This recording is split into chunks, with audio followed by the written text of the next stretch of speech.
Salem's Old Town Hall. Now, this building was built in 1817, 120 years after the witch trials. Now, at the time, it was used as a meeting place, market. Now, it's primarily an event function building. They actually filmed the karaoke scene. Is it on video? Focus The karaoke right upstairs. I know. Is it on Big video? reactions, guys.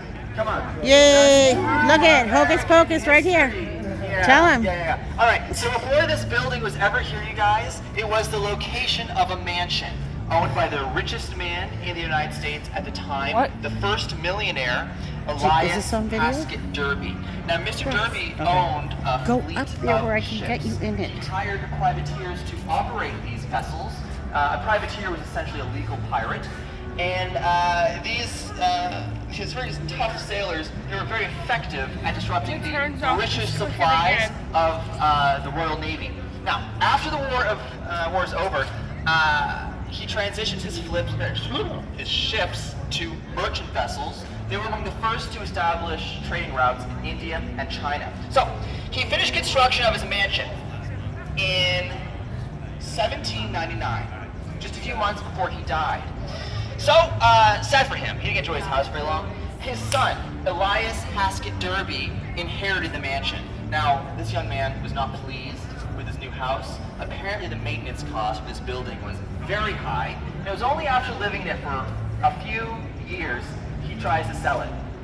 No one wanted it. So, he had the whole thing destroyed. He gave the plot of land to the city of Salem, which erects this building.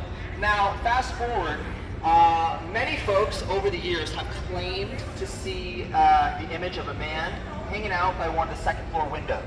This has been rumored to be the ghost of Mr. Derby. Yeah. Now, I have spoken to a performance troupe. They perform on the second floor during October. Many of the actors have experienced seeing apparitions from the peripheral vision while they're rehearsing. Just last November, one of my guests did capture a spooky photo. Right there in that corner, there was an apparition in the picture, and I kid you not, you guys, it looked just like Michael Myers. Off we go.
What the hell?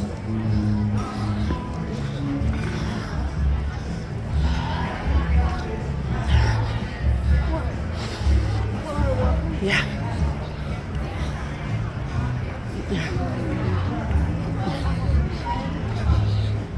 What's he going to, Dunkin Donuts?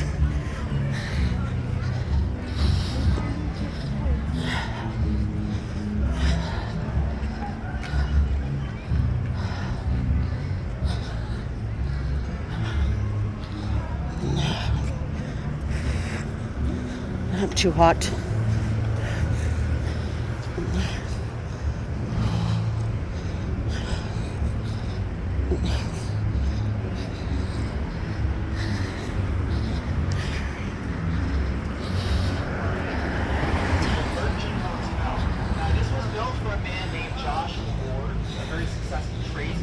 Joshua imported molasses. Can you? So, he Okay, was go ahead, another honey. rich man. This building is a test of that. When it was built in 1784, it was the first in Salem to be made of brick. Now, George Washington requests to save his building, which he does during his tour of New England in 1789.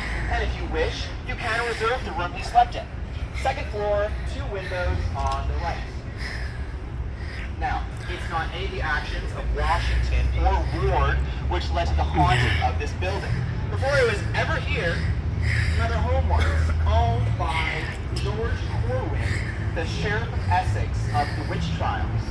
Now, this man has quite the reputation in Salem's history as having been very sadistic. He tortured many of the accused witches in his home and executed almost all of them. He was only 25 during the witch craze in 1692, and his power extended much further than the city of Salem today. It was essentially all of Essex County, which for your reference is the most northeastern section of the state. So, he didn't live too long. He actually died at the age of 30, supposedly from a heart attack. So his burial proceedings, they were actually delayed by the legal actions of Philip English. Philip was another very rich man. That didn't save him from being accused a witch, however. He's arrested, sent to a Boston jail. He lives there for nearly a year. He escapes thanks to the help of some friends. He lives in New York with his wife for several years. Eventually, she would convince him to return to their home in Salem. When he does so, he finds everything had been ransacked, stolen, mostly by George Corwin. See, when you were accused of witchcraft back then, it didn't take long to be forcibly forfeit of your property. It is also known that Corwin's family buried him in the basement